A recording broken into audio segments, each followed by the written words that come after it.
और अपने हृदय में उसे रखे रहना है सजो करके। और यदि हम केवल उसको कंप्लीट करने के लिए बाइबल के सारे वर्सेस को हम कंप्लीट करके कथा कहानी के समान सुने तो उसका तो कोई भी औचित्य नहीं है। तब हम खुश होंगे, खुश रहेंगे और आपकी आशीष के पाने योग्य रहेंगे पिता। इसलिए सब लोग जो सुन रहे हैं, सब लोगों के मन में एक एक चीज गूढ़ रीति से अंदर प्रवेश करने पाए प्यारे यीशु, ताकि वो लोग परमेश्वर के वचन को बड़ा कीमती और खतरनाक सोच करके उसकी इज्जत करें। वो बहुत पवित्र है, एक एक शब्द पवित्र है। उसको यदि हम हल्के से लेते हैं तो हमारा ये सुनना व्यर्थ होगा। प्यारे यीशु, मैं तो बीच में अभी शामिल हुई क्योंकि तबीयत मेरी ठीक नहीं है, फिर भी मैंने चाहा कि आवाज तो सुन लें। यीशु परमेश्वर पिता भी लोगों से बात करता था तो लोग खुश हो जाते थे कि उसने बात किया, और उसने बात नहीं किया और कई बार चिन्हों के द्वारा वो हमसे बात करता है। प्यारे यीशु, हालेलुया। वो आज का वचन सुना हमने और पहले के वचन भी हमने सुने जिसमें कि सारी व्यवस्था की बातें की गई हैं और परमेश्वर अपनी आज्ञा के अवमानने से कितना क्रोधित होता है। इस बात को हम डरते हुए ले ले, हम तो इसको ऐसे ही ले रहे हैं, वचन सुनते हैं और उसको हमको अच्छा रख, भैया को ठीक रख, बच्चों को ठीक कर, मेरे को ठीक कर, इसके सिवा कुछ आता ही नहीं है। हम उन वचनों को गहराई से स्वीकार करें जो मेहनत करके तैयार किया गया है। ये आसानी से नहीं होता है, इसके पीछे कितनी कुर्बानी की गई है। इस एहसास को अपने हृदय में हृदय गम कर दें, हृदय में प्रवेश कर लें तो जरूर है कि हम एक एक वचन का एक एक शब्द सुनेंगे, सुनेंगे ही नहीं परंतु उसकी गंभीरता को लेंगे। किस गंभीरता के साथ सब कुछ हो रहा है। जैसे हारून के जो दो पुत्र जो है, जो वो ऊपर से आग डाल दिए और वहीं के वहीं नष्ट हो गए।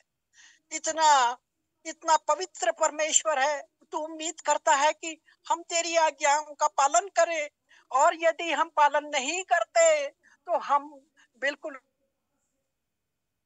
हम सबको तूने इसलिए बनाया कि हम आग से झपट करके निकाले लोगों को, केवल उपदेश ना दें। लोग नहीं सुनेंगे, नहीं मानेंगे, हमें उन्हें झपट करके निकालना है आग में जाने से। यही तो हमारा कर्तव्य है, यही तो हमें को यीशु ने आज्ञा दी कि मेरे चेले बनाओ। यदि हम आग में जाने वालों को झपट के ना निकालें जो केवल व्यवस्था का ही पालन करते हैं, परंतु ओ तुझको दिल से, प्राण से और बुद्धि और शक्ति के साथ परमेश्वर की शक्ति को अपने में लेना नहीं चाहते।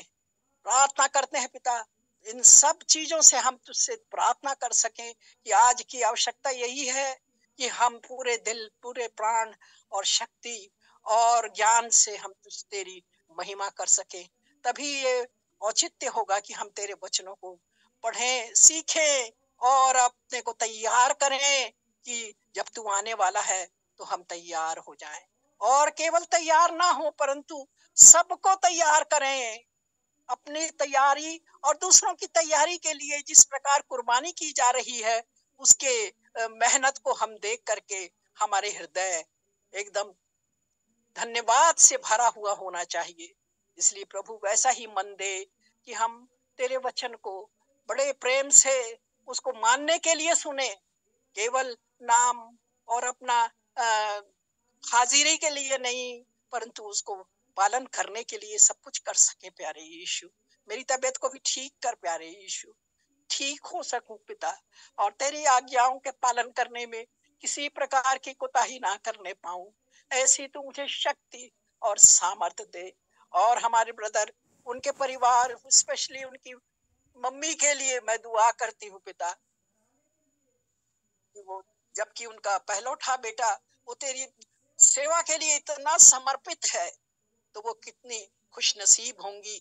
उनको तू और भी जीवन दे पिता, ताकि वो देख सके कि किस प्रकार केवल एक जन नहीं पर कई लोगों को के जीवन को बदलने का काम किया जा रहा है और उसमें अपने योगदान देना चाहिए। ये चीज हमको सिखा पिता, इसलिए सारी बातों के लिए हम तुझे महिमा देते हैं।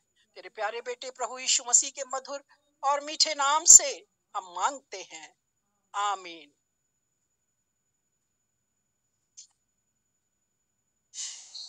Thank you. Thank you. सबको जय मसीह की।